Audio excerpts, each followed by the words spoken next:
good now. Yeah, he does. I thought he would die.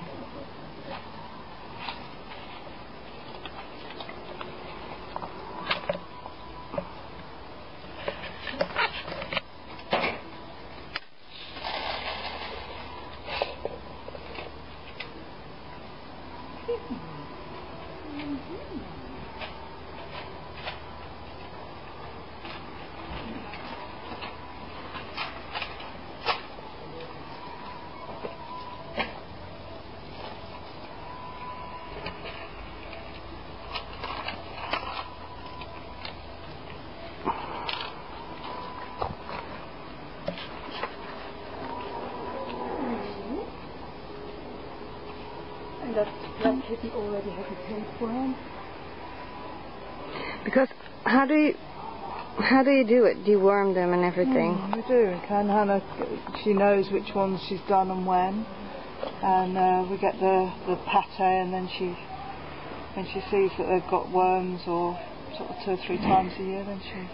Does he put it in the food, or does he pick the cat up? Buy things like, you can buy like liver pate and sausage, and they all love that, or cream cheese, and you bury the tablet inside, and then you can target which cat you want to give it to, because you can sort of toss it to them. And we've got a good supply at the moment of worm tablets, drum towels donated to us, so we're working our way through those. Okay. Because the paste is like liver paste, they normally love it. Yeah. It's with paste. I mean, for that, the things like that you bring, they're good for us for the foster home. Yeah. So but how do you fundraise? You do? Yeah, I mean, I'm applying for grants all the time from other organisations. And then from October, we start doing our own things through the winter. It's difficult in the summer because we don't have the helpers that a lot of people are working. But from October now, we'll start with bazaars. Okay. And we raise funds through that. Because we're looking for new ways now. Okay, because it's not only the sterilisation or castration, it's also the feeding, the deworming, the fleas. That's right. We use about more than 20 kilos of food a week. Oh my God. Then we've had a lot of expense this year with cats that have been sick or injured and needed good veterinary treatment, surgery, expensive drugs. Sometimes if it's a cat that we can't keep for some reason, it's just too distressed at being kept in a cage, and we know we can't just keep giving it medicines every day, it has to have like a 14-day antibiotic injection, for example.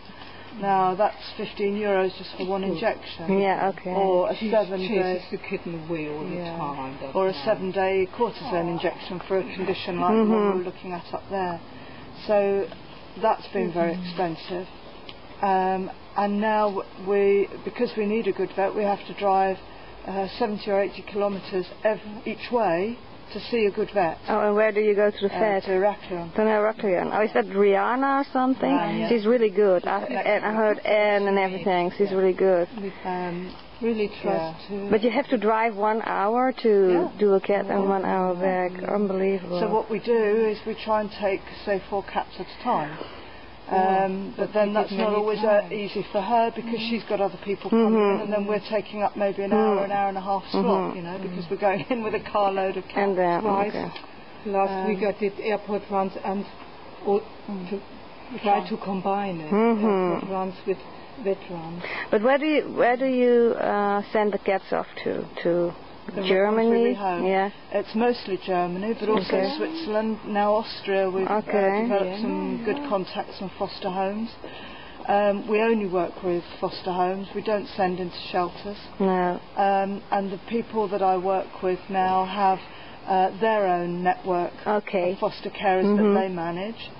They do contracts with the potential new homes, new families. They go and check their home. Those people come in to the foster home to see the kittens, see how they interact, and then they visit the home to make sure that they're not by a busy road, or that whatever their circumstances are suitable for that cat. And then the contract, if the cat is not already sterilised, the contract states that these cats must be done, and if there is a problem along the way, they must go back to the foster home.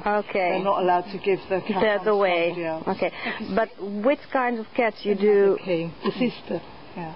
Well, I thought it's a boy and was heavily pregnant with it. Right. She's very shy. She just came up now. Okay. Yeah. But what kind of cats you do get abroad? Yeah. Obviously, it's mostly kittens because it's mostly kittens that we take in from dustbins or injured or sick that need rearing. You know, they come from anything from being 1 day old. Yeah. We hand rear them, But also we do rehome adult cats, disabled cats. We've just had one go with 3 legs, blind cats. Okay. I rehomed a beautiful, very old male cat about 4 months ago. He's at least 10 years old. He's totally blind. He was deaf. Yeah, okay. And he had a dislocated jaw.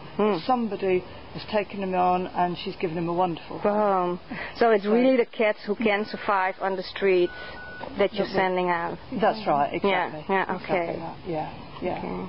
And we use the Luna Hilf site a lot in Germany, which is a specialist site for cats with special needs, disabled, ill cats, ones that need special attention. Okay. So people are prepared perhaps to invest more, you know, knowing that they're going to need a lot of vet bills and things, will perhaps take cats from that site. But if you catch a cat from the street who gets sterilized or castrated, you can put it, it goes back, but you can put it back right away after an hour. So you take it in for a day? Yes, we usually, if it's a normal sterilisation, it's done in the afternoon and it's released about lunchtime the next day. Okay. If it was a female cat that was heavily pregnant, then we keep her longer. But all the cats, when they're sterilised, they have a 3-day acting antibiotic.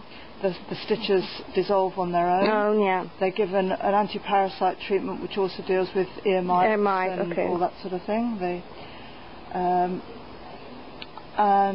Then if there are no other problems and the cat is strong and healthy as well, we have to know that they're not dehydrated or very thin, then we can release them and they're fine.